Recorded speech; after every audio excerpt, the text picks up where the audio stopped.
Kumaramangalam panchayat president നിരുത്തരവാദിത്തമായ നിലപാടുകളാണ് സെക്രട്ടറിയുടെ വിരമിക്കലുമായി ബന്ധപ്പെട്ട ഔദ്യോഗിക ചടങ്ങ് പഞ്ചായത്തിൽ ഭരണപക്ഷമായ UDF ബഹിഷ്കരിച്ചത്. ഒരു പഞ്ചായത്തിലെ സെക്രട്ടറിയും പ്രസിഡന്റും ഒരുമയോടെ നിന്നാൽ മാത്രമേ പഞ്ചായത്തിൻ്റെ വികസന കാര്യങ്ങൾ സ്വപ്നം സാക്ഷാത്കാരമാവുകയുള്ളൂ എന്ന യാഥാർത്ഥ്യങ്ങൾ നിലനിൽക്കുമ്പോഴാണ് ഇവിടെ പഞ്ചായത്ത് പ്രസിഡന്റ് സെക്രട്ടറിയുടെ വിരമിക്കൽ ചടങ്ങുമായി വലിയൊരു പോലീസ് സന്നാഹത്തെ തന്നെ വിളിച്ചു വരുത്തി നാട്ടിൽ ഭീകരാന്തരീക്ഷമുണ്ടാക്കിയത്.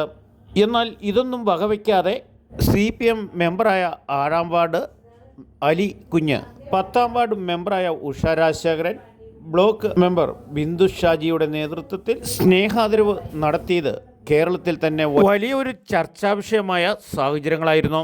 ഗസറ്റഡ് ഓഫീസർ പദവിയിൽ ഉള്ള സർക്കാർ തലത്തിൽ ഒരു പഞ്ചായത്തിൻ്റെ സർവാധിപതിയായ സെക്രട്ടറി വിരമിക്കുമ്പോൾ നൽകേണ്ട ഒരു ദൗത്യമാണ് അവർ നിറവേറ്റിയത്.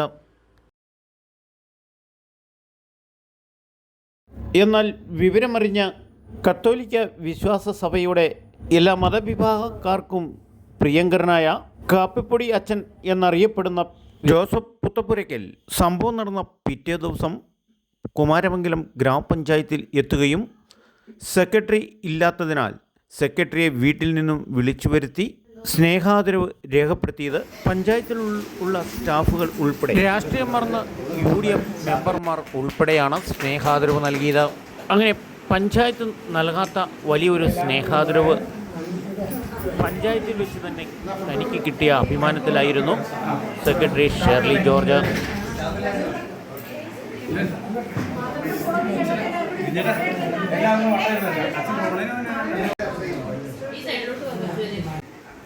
എല്ലാവരും കൂടെ ശ്രദ്ധിച്ചേ, ഒരു സെക്കൻഡ് ഇവിടെ നോക്കിയേ.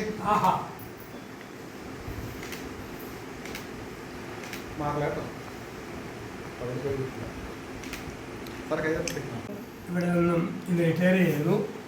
34 വർഷത്തെ സുദീർഘമായ സേവനത്തിന് ശേഷം ഭർത്താവും ഇന്ന് തന്നെ റിട്ടയർ ചെയ്യുന്ന ദിവസമാണ്. സമൂഹത്തിന് ഒരുപാട് നന്മകൾ ചെയ്തിട്ടുണ്ട്. ചെയ്യാവുന്ന സഹായം എല്ലാം ചെയ്തിട്ടാണ് മാഡം പടിയിറങ്ങുക. എത്ര നാൾ ചെയ്തു എന്നല്ല, ചെയ്യുന്ന കാലത്ത് എന്തു ചെയ്തു എന്നതാണ് മനുഷ്യൻ്റെ മഹത്വം. അത് ഷേർലി മാഡത്തിന് അഭിമാനിക്കാം. ഇവിടെ എല്ലാ സഹപ്രവർത്തകരോടും ചേർന്ന് എല്ലാവിധ ഭാവികാല ഭാവങ്ങളും നന്മകളും നേരുന്നു. ദൈവം അനുഗ്രഹിക്കട്ടെ.